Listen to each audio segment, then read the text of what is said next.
Welcome back, everybody, to the third Commander coverage video for the upcoming Precons that will be released with the Bloomburrow set in August 2024. We're right in the middle of spoiler season, and currently we have all of the face commanders spoiled, and today we're going to be covering Zinnia Valley's Voice. Before we get into this video, I'd like to ask if you enjoyed this video, please leave a rating on it, and feel free to subscribe for more content like this. I make a lot of videos like this on the regular. So Zinnia Valley's Voice is a 3-mana Jeskai commander with 1 power, 3 toughness. It is a bird bard, so possible contender for the bird tribal decks. It has flying, and it gets +X/+0, where X is the number of other creatures you control with base power 1. And creature spells you cast have offspring 2, which means we may pay an additional 2 colorless as you cast a creature spell. If you do, when that creature enters, create a 1/1 token copy of it. Now, Zinnia immediately screams to me a go-wide token-based deck. A lot of token creators create little 1/1s, and so the quickest way we can power up Zinnia is to just flood the board, and we might even be able to swing with enough commander damage to actually threaten for the 21 commander damage kill. However, you can also take this with an ETB style of deck with the offspring mechanic being kind of a kicker type of mechanic where we can essentially double our valuable ETBs by paying an additional 2 on each of our creature casts. So when we look at the possibilities for a token build, you have your standard token makers, and these in particular, I think Reverent Hoplite and Evangel of Heliod are very relevant because they have 1 power themselves, and they enter with a great ETB, which will create more 1/1 humans. So these are pretty standard for any sort of Jeskai style ETB based deck. And then we also have some great tech as a finisher. We can play Angelic Aberration, which is a 6-mana 4/4 and turns all of our creatures with power or toughness 1 or less into 4/4s. So note that with Angelic Aberration, we are powering up our giant board. However, it will power down the Zinnia because those tokens will no longer be 1/1s. So we can definitely take this the token route, and you have your standard sort of finishers such as your Chroma's Wills or any sort of like Dictative Heliod's as well to power up those tokens. And then I think Zinnia would be a sort of secondary game plan to threaten that commander damage, especially for your opponents that don't have defenders with flying.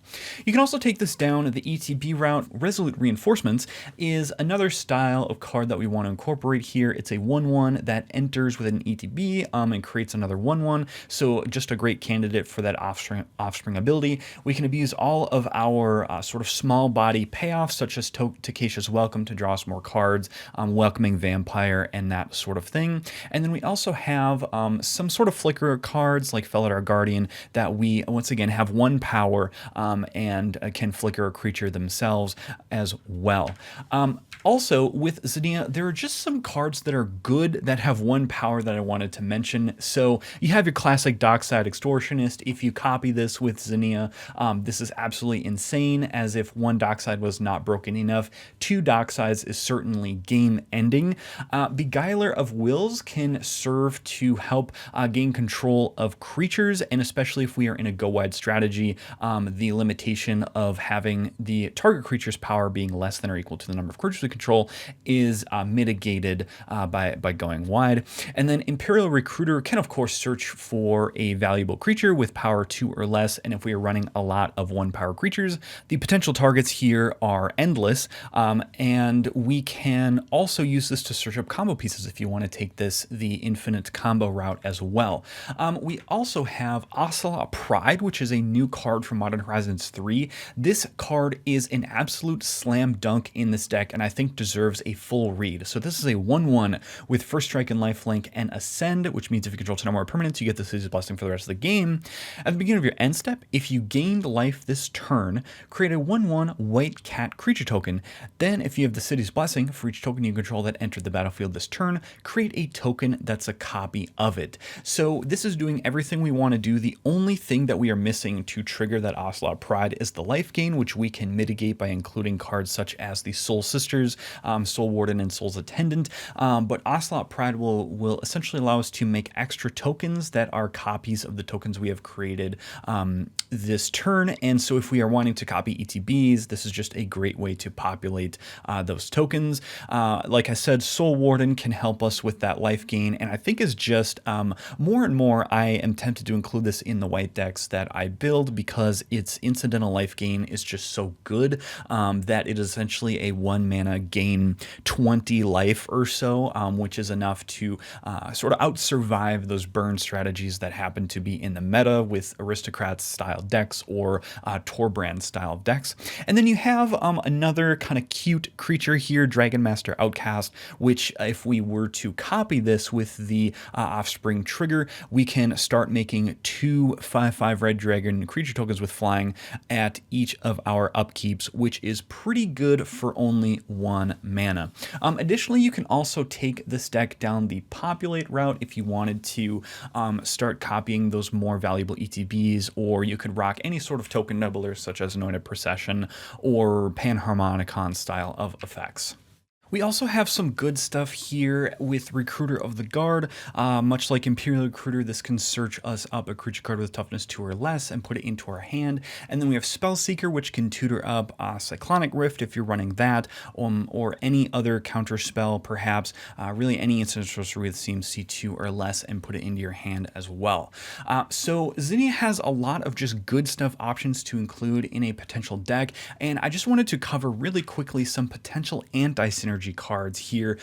Both Humility and Godhead of Awe have anti-synergy with Zinnia because Humility will essentially cancel out the pump that Zinnia's ability will give her because it forces all creatures to lose all abilities, and then Godhead of Awe will also force Zinnia to be a 1/1, even though it looks like this might turn your board into a bunch of 1/1s, which can power Zinnia up. Unfortunately, she is also affected by that limitation, and so she will only have 1 power with Godhead of Awe on the battlefield. So what do I think of Zinnia Valley's Voice? I think this is an interesting commander to build around.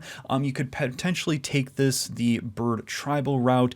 You can also, just because it has that, what is essentially a kicker ability with Offspring 2, it allows you to double up on your ETBs in the late game when you have mana just sitting around waiting to be used. So I think that it certainly can help you in the late game. And, you know, is it enough? Is its first ability enough to threaten commander damage?